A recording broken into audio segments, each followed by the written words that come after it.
On September the 29th, 2008, the now departed New South Wales Premier Nathan Rees announced that Sydney Olympic Park will be playing host to a V8 supercar street race. He promised that the three-day event will contribute more than $100 million to the New South Wales economy over the next 5 years. For the event to go ahead, the government will be outlaying somewhere between $28 and $30 million. 3 years have passed since that sunny day at Homebush Bay, and still the feasibility of the event is a hot topic of debate in New South Wales State Parliament. The two main questions raised are, is the event detrimental to the environmental surroundings of the area, including the wetlands? And two, is it worth spending a high amount of taxpayer dollars to host an event that is only held 3 days a year? After introducing my topic by giving a general outline of the event, I will provide some history about street circuits on a local, national and international level. In body paragraph 2, I will discuss the political implications and processes that are involved in staging an event of this calibre. Then in body paragraph 3, I will give light to the business side of the Sydney Telstra 500 and explain the reasons that V8 Supercars Australia needs it to work, before concluding with the likely future of the event based on my findings. Formerly known as the Australian Touring Car Championship up until 1999, the current V8 Supercar Championship Series has grown from humble beginnings into an internationally acclaimed category. The inaugural Sydney Telstra 500 was more than just another race of the series. It was a milestone for a sport that can now boast over 9.7 million viewers from around the world. The city of Sydney has historically proven to be a hard nut to crack for V8 supercars. The state of New South Wales has always been the spiritual centre of Australian motor racing, as it is home to the Bathurst 1000 Endurance Classic. But closer to the capital, top-level motorsport has been met by mixed emotions from the public. In the 1960s and 70s, circuits such as Amory Park and Oran Park would be crowded by thousands of screaming spectators who would be witnessing the talent of drivers such as Peter Brock, Dick Johnson, Alan Moffat, and Australia's only Formula One world champions, Jack Brabham and Alan Jones. These circuits, however, no longer exist, victims of Sydney's rapid urban expansion. Over the past decade, the series has failed with experiments at Sydney's only permanent circuit, Eastern Creek Raceway, which has struggled to draw crowds of over 35,000, despite a raft of format variations. The inaugural Sydney Telstra 500 was a true indication of Sydney's public voting with their feet. A crowd of over 184,000 attended the event. The concept of hosting a motorsports event on the street of a major city is nothing new. The foundations of Formula One were formed in France in 1894, when automobile races were held on public streets. Over the course of the last century, the concept has become a known winner because it brings the racing to the people, the majority of these having never witnessed a legal car race. On an international level, the best example is the Monaco Grand Prix. First held in 1929 on the streets of Monte Carlo, this event has grown into one of the most prestigious automobile races in the world.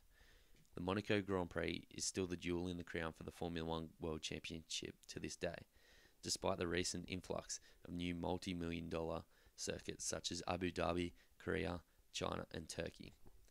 Other major motorsport categories such as the DTM and the American-based IndyCar series also use street circuits to increase crowd numbers.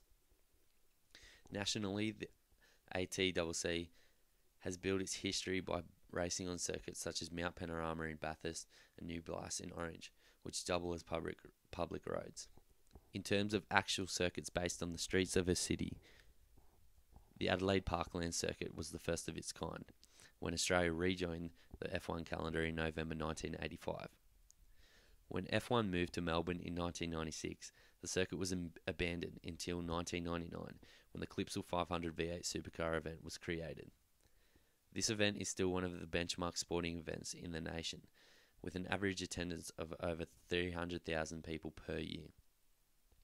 This event is what the Sydney Telstra 500 is based on and aspires to be. The only other two events which share similarities to the Telstra 500 are the Gold Coast and Townsville rounds of the championship. These are both street circuits. The Gold Coast 600 has a healthy history as it hosted an IndyCar round between 1991 and 2008, while the Townsville 400 is very much in its infancy like the Sydney event. Locally, the Telstra Sydney 500 is Sydney's first big event street race. In 1982, heavyweight promoter Paul Dainty created plans to host a Formula One Grand Prix on the streets of inner Sydney. Due to a range of political reasons, the proposal fell through, and 3 years later, Adelaide got the rights to host the Australian Grand Prix. Put simply, without government funding, the Sydney Telstra 500 would not exist. It has taken more than one promoter around 2 decades to get an event to this scale off the ground and running in Sydney. A considerable amount of lobbying is needed at the state level. This was left up to V8 Supercar founding investor Sports Entertainment Limited. Ultimately, the state government has the final say if the event is to go ahead or not, due to its significant funding contribution. Currently, the Sydney Telstra 500 is the city's largest entertainment and sporting event. It is well on its way to adding more than $100 million in economic benefits to New South Wales over a 5-year period, and it is beamed live to more than 110 countries via television and internet. The event creates more than 110 full-time equivalent jobs and provides the opportunity for 75 New South Wales apprentices to take part across motorsport and hospitality sectors. However, resistance toward the event has remained ever since the event was given the go-ahead by Nathan Rees. In February of this year, just prior to Barry O'Farrell's Liberal government winning the state election, the future of the Sydney Telstra 500 became clouded once again.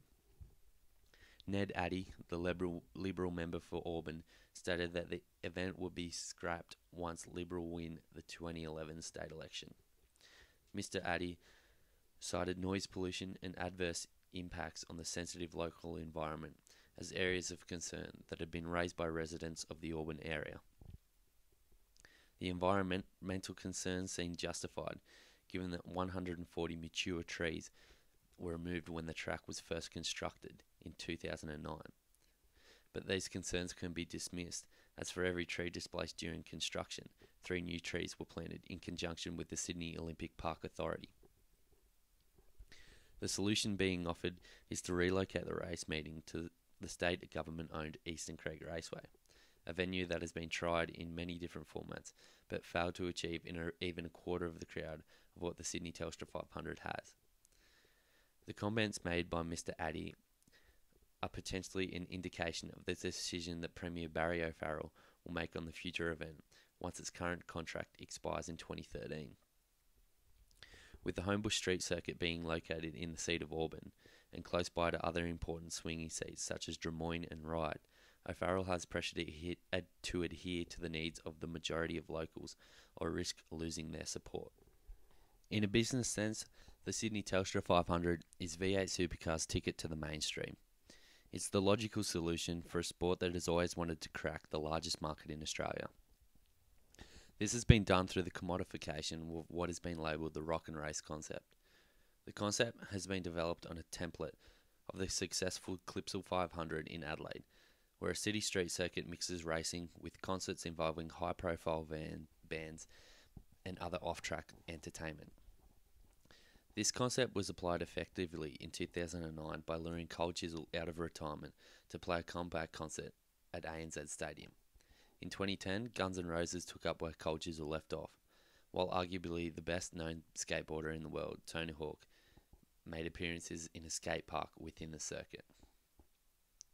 Due to the concrete line nature of street circuits, action is a given. This is not always the case at permanent circuits, which is why V8 Supercars has a preference towards the concept. Furthermore, the circuit is easily accessible for fans, who are able to catch a train from anywhere on the Sydney network and get off less than 20 metres from the track.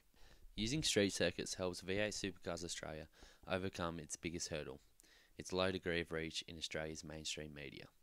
This can be attributed to the fact that long gaps exist between rounds of the championship, and the fact that a large section of Australia's public perceive that engines, tyres and brakes don't fit into their definition of sport. The Sydney Telstra 500 is a result of 6 years of planning and lobbying. It's naive to believe that events of this magnitude happen overnight. A great deal of time is spent consulting with various bodies, so that there's little disruption for the everyday users of Homebush. The site is particularly busy in the months leading up to the race, especially during the NRL finals in September. It takes 6 weeks to construct the circuit and 4 weeks to remove it. V8 supercar legend Mark Skaife knows all too well the importance of the success of an event such as this one. Skaife was responsible for the design of this circuit. He was also involved in the creation of the failed GMC 400 on the streets of Canberra. The Canberra Street Race was a good event, but was held in the middle of the cold Canberra winter at a stage of the V8 supercar season that holds lesser importance. As well, it was in a city that had a population of just 400,000. As a result, crowds were below expectations, and the withdrawal of government support spelled its demise. The lessons learnt from Canberra are why so far the Sydney Telstra 500 has been successful. It is held in the summertime, it is the last round of the championship, and it's in a city with a population of more than 4 million people. Part of the reason the Sydney Telstra 500 was given the go-ahead in 2008 was to create greater recognition for Sydney as an events town, taking some of the limelight away from Melbourne. It seems strange that Melburnians tend to embrace their events, unlike Sydney. The Melbourne Cup, the Australian Formula 1 Grand Prix, the Australian Open Tennis, and the Melbourne International Comedy Festival are all world-class events that have survived due to the fact that the majority of the public supports them. The Sydney Telstra 500 is a chance for New South Wales to be proud of a unique event held in arguably the mecca of Australian sport. The fact that Eastern Creek Raceway is currently being upgraded by the New South Wales state government serves as an indication of what might lie ahead for the Homebush event. The Homebush race in 2010 attracted over 166,000 fans and 25,000 corporate clients. The Eastern Creek race in 2008 attracted 28,000 fans and 300 corporate clients. This makes the decision to keep the race at Homebush a no-brainer. If the current New South Wales state government decides to discontinue the event after 2013, it is likely V8 supercars will give up on Sydney altogether. Sydney will lose much more than just another V8 race. It will lose another chance to showcase its positives to the rest of Australia and the world. For the state government, it will be easier to move the race to Eastern Creek. But as the saying goes, nothing worth having comes easy.